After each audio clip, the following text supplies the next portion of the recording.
नमस्कार, मी अनिल उपाध्ये. शिवसिद्ध बातमीपत्रात आपलं स्वागत आहे. पाहूया आजची बातमी. कोल्हापूर जिल्ह्यातील श्री क्षेत्र ज्योतिबा हा देशातील लाखो भाविकांचे कुलदैवत आणि श्रद्धास्थान आहे. गेल्या काही दिवसांपासून ज्योतिबाच्या यात्रेची तयारी आणि विविध धार्मिक कार्यक्रम संपन्न होत होते.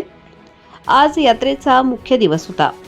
चांगभलच्या गजरात गुलाल खोबऱ्याची उधळण करत आणि हलगीच्या तालावर सासनकाठ्या नाचवत चैत्र यात्रा पार पडली. आज ज्योतिबा डोंगरावर सुमारे 8 ते 10 लाख भाविक उपस्थित होते. यात्रा सुरळीत पार पडावी म्हणून जिल्हा प्रशासनानं कडक उपाययोजना केल्या होत्या.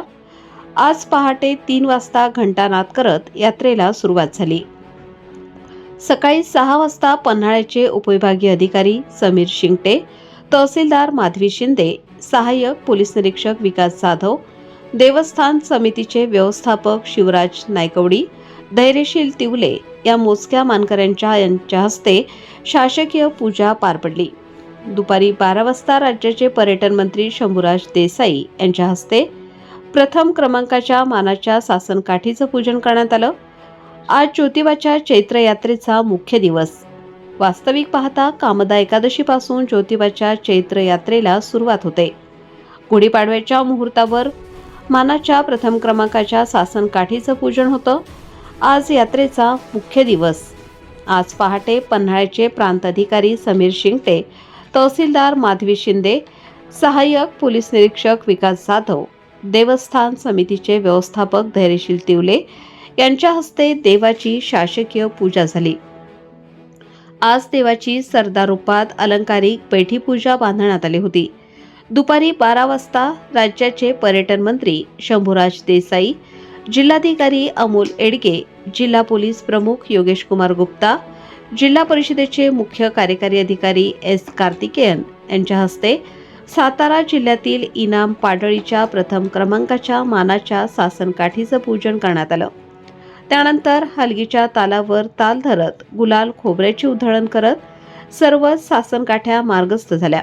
यावेळी राज्यात सुख शांती नांदो आणि राज्य प्रगतीपथावर जावं असं साकडं आपण देवा ज्योतिबाला घातल्याचं मंत्री देसाई यांनी सांगितलं.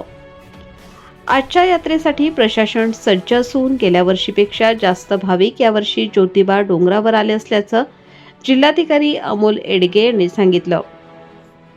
दरम्यान यात्रा सुरळीत पार पडावी म्हणून जिल्हा प्रशासनाने चोख बंदोबस्त ठेवला होता. आज पहाटेपासून मंदिरात भाविकांनी दर्शनासाठी गर्दी केली होती. मानाच्या 108 सासनकाठ्या तसेच इतर सासनकाठी धारकांनी हलगीच्या तालावर काठ्या नाचवत ताल धरला. सायंकाळी 5 वाजता तोफेची सलामी देत देवाची पालखी निघाली. उंट, घोडा आणि हलगी सनई वादकांच्या गजरात ही पालखी निघाली. पालखी यमाई मंदिराकडे मार्गस्थ झाली आणि पालखीवर चांगभलच्या गजरात गुलाल खोबऱ्याची उधळण करीत यात्रेकरूंनी परतीचा मार्ग धरला. देशभरातून येणाऱ्या भाविकांच्यासाठी ठिकठिकाणी नाश्ता, जेवण, पाणी यांची मोफत व्यवस्था करण्यात आली होती.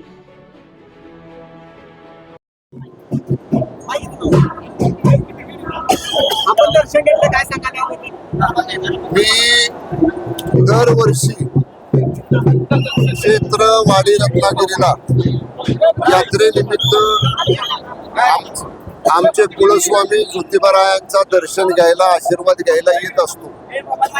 आमच्या परिवारामध्ये पिढ्यानपिढ्या चालत आलेली ही प्रथा आहे आणि त्याप्रमाणे न चुकता मी आज ज्योतिबारायाचं दर्शन घेतलं आणि राज्याला सुखसमृद्धीकडे न्या, राज्यावरती आपली कृपादृष्टी ठेवा अशा पद्धतीचं गारानं आज ज्योतिबा चरणी या ठिकाणी मी घातलेलं. यात्रेला मोठ्या भक्तिभावामध्ये सुरुवात झालेली आहे. सकाळी 5 वाजता शासकीय पूजा होऊन आणि त्यानंतर आता सकाळी 12 वाजता बरोबर 12 वाजता मानाची सासनकाठी क्रमांक 1 निनाम पाडळीच्या काठीचं पूजन होऊन आता काठ्यांच्या मार्गक्रमणाला सुरुवात झालेली आहे. सायंकाळी 5:30 वाजता पालखी ज्योतिबा मंदिरावरून यमाई मंदिराकडे जाणार आहे. तर लाखो भाविक आता ज्योतिबा डोंगरावरती आहेत. प्रशासनाकडून पार्किंग सुविधा असेल, वैद्यकीय सुविधा असेल, या सर्व सुविधा सर्व अशासकीय संस्थांच्या मदतीने भाविकांना दिल्या जात आहेत आणि खूप मोठा उत्साह भाविकांमध्ये आपल्याला दिसतो आहे आणि मागच्या वर्षीपेक्षा जास्त गर्दी यावेळी यात्रेमध्ये आपल्याला दिसून येत आहे.